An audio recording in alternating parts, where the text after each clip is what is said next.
1.700.000 euros. Aquesta és la fiança que demana el Tribunal Superior de Justícia de Catalunya als càrrecs electes d'Esquerra Republicana Lluís Salvador i Josep Maria Jové. En cas de no dipositar aquesta fiança abans del 25 de juny, els hi seran embargats els seus béns. Naturalment, els dirigents d'Esquerra Republicana ja han començat les crides a la solidaritat per tal d'omplir l'anomenada caixa de solidaritat. Demanen als catalans que es tornin a rascar la butxaca quan tots les estem passant canutes per la crisi del coronavirus.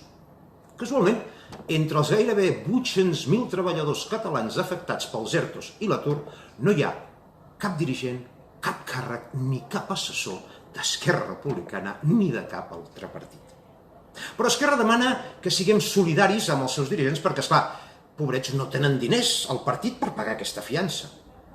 Caram, doncs haurem de veure, i haurem de saber, i haurem de difondre que Esquerra Republicana s'ha gastat en campanyes electorals en els darrers 5 anys 13 milions d'euros, entre europees, espanyoles, catalanes i municipals.